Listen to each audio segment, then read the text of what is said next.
The world woke up to something it never expected. A wave of silence swept across social media as the news spread like wildfire. Malcolm Jamal Warner, the man who millions knew as Theo Huxtable from The Cosby Show, had passed away at just 54. Fans couldn't believe it. Just days earlier, Malcolm had been seen at a small community event, laughing, smiling, and looking completely fine. There were no signs, nothing strange, just a man living his life, full of energy. But here's the shocking part. Late that night, he suffered a massive heart attack at home and passed away before he could even reach the hospital. It felt sudden, too sudden. For someone so full of life to disappear without warning, it didn't sit right with many. You won't believe what fans began pointing out. Malcolm's last Instagram post, shared just 4 days before his death, suddenly felt like a message from beyond. A black and white photo of a coffee cup and a journal with the caption, "Time doesn't wait. Tell people you love them. You never know when it's your last day." At the time, it seemed poetic, but after his death, it hit people differently. Some started wondering, did he know something? Was this a goodbye he couldn't say out loud? The words began circling online, and people started connecting the dots. This is where it gets interesting. His caption wasn't the only thing that felt off. Close sources revealed that Malcolm had been unusually quiet lately. Yes, he was always private, but in recent weeks, he had canceled small projects and turned down interviews. No one thought too much of it until now. Could it be that he was dealing with something and chose not to tell anyone? Was he silently suffering? Let me tell you, the questions were only just beginning. His passing wasn't just a loss, it was the start of a mystery that no one saw coming. Fans, friends, and even celebrities couldn't hold back their emotions. Twitter, Instagram, TikTok, they all became a living tribute to Malcolm's memory. Old clips of Theo dancing in the living room, behind-the-scenes interviews, photos from red carpets, and personal notes from fans poured in. But there was one post that caught everyone's attention. Regina King, one of Malcolm's closest friends in the industry, had remained silent for hours after the news broke. People kept refreshing her feed, waiting. They knew something was coming, and when she finally posted, it shook everyone to the core. She shared a quiet photo, just the two of them laughing, clearly unaware a camera was watching. Her words were simple but deep. "You reminded me to breathe when I forgot how. You deserved more time. We all did. Rest well, Malcolm. I hope heaven has jazz." Within minutes, the post went viral, not just because of who she was, but because of what she said. Fans started digging into their past, their history, and found something even more emotional. Regina and Malcolm had been close for decades. Quiet, close. The kind of bond that wasn't for the cameras. And that's what made it feel real, what made this story different. Some started whispering, was there more to their friendship? Was Regina mourning just a friend or something deeper? Suddenly, this wasn't just a story about a famous actor's death. This was about two lives that had quietly depended on each other, far from the spotlight. And the more you looked, the more questions you found. The craziest part? Malcolm had never been part of Hollywood gossip. He stayed out of trouble, but now, even in death, people were beginning to wonder what had been going on behind those calm smiles. Regina King's tribute wasn't just emotional, it opened a door, a quiet, painful door into a friendship that most people had never even noticed. People began revisiting old interviews, award show clips, and podcast appearances where Regina had mentioned Malcolm in passing, and something became clear. This bond wasn't ordinary. In one interview from years ago, she called him one of the few people in this world who makes me feel safe. That line hit differently now. Fans started pulling pieces together, creating timelines, and wondering how deep this friendship actually went. Was there a love story we never saw, or was this the kind of rare friendship that Hollywood rarely allowed to exist? But here's the shocking part. Regina wasn't the only one staying silent at first. For nearly a day, none of the Cosby Show cast members said a word. Not Felicia Rashad, not Tempesty Bledsoe, not even Bill Cosby himself. That silence was deafening. And when it finally broke, it wasn't through a press release. It was through a single post from Felicia Rashad, a photo of her and Malcolm during filming with the words, "You are my son in story and in soul." No long caption, just pure grief. And that's when people started asking, what kind of loss was this for the cast? What were they hiding behind those short, quiet posts? Then Bill Cosby posted, and this is where it gets interesting. Given everything surrounding his name in recent years, many expected him to stay out of it. But he didn't. His message wasn't about himself, it was about Malcolm. He wrote, "Whatever has happened in my life does not change the fact that Malcolm Jamal Warner was like a son to me. His light made our shows shine brighter." It was raw, unexpected, and to some, confusing. Why now? Why speak up for Malcolm after staying silent about so much else? Let me tell you, fans were divided. Some saw it as genuine, others saw it as an attempt to reconnect with a time when things felt pure. But one thing was clear. Malcolm meant something very real to the people who worked with him. And maybe that's why his death hit so hard. He wasn't the loudest. He wasn't the one chasing headlines. He was the one you counted on, the one who showed up, the one who remembered your birthday when no one else did. And destiny took an unexpected turn again when Queen Latifah shared her own private memory. She revealed that during one of the darkest times in her life, when she was going through something she couldn't talk about publicly, Malcolm reached out. No cameras, no tweets, no attention, just a simple call. "You matter," he told her.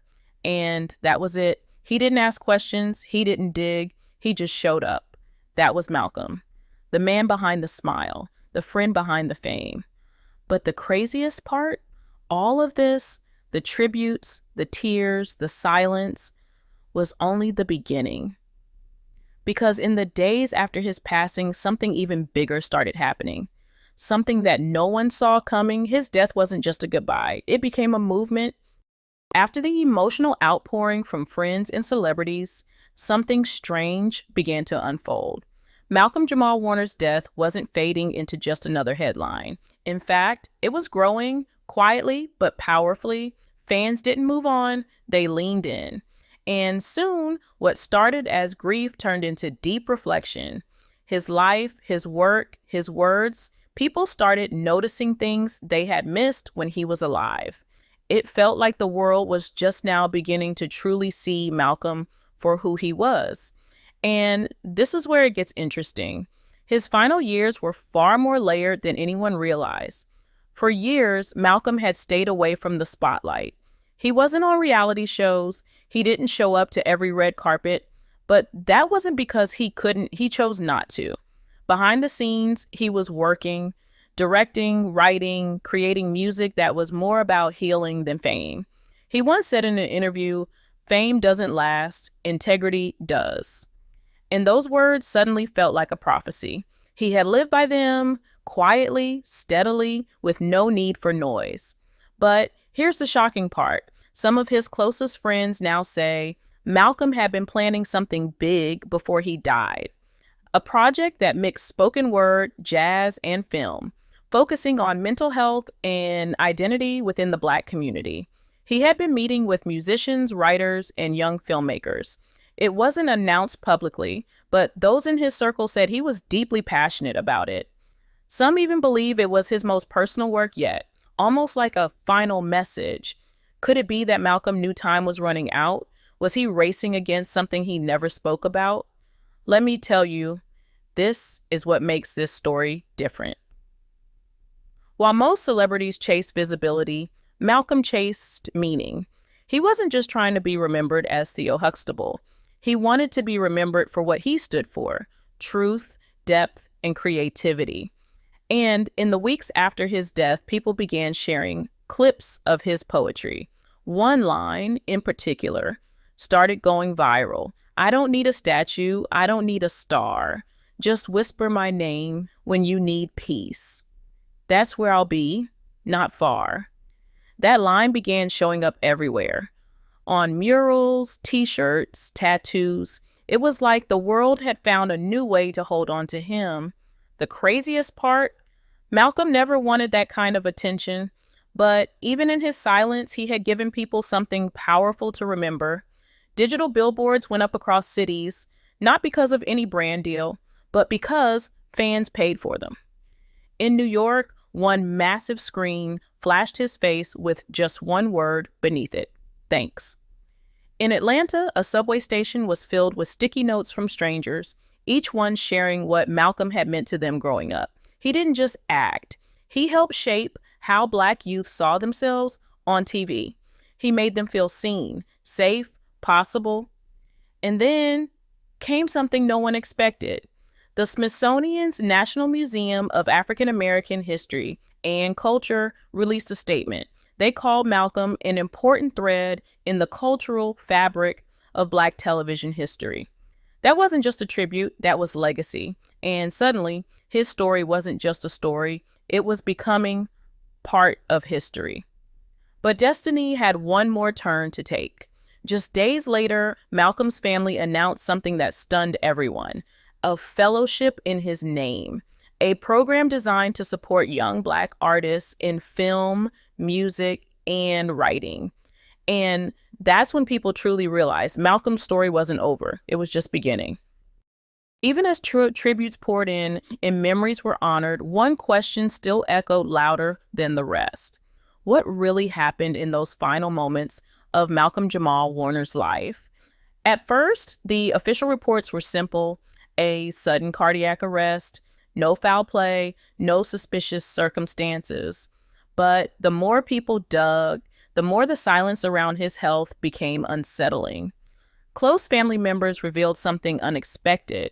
Malcolm had been struggling with high blood pressure for years, quietly managing it through diet and stress control. But recently they said something had changed. He had become withdrawn, more focused, almost reflective. He stopped going out at night, canceled casual meetups, and even declined a reunion event with some of his Cosby Show co-stars. That didn't sound like Malcolm. That sounded like someone preparing for something.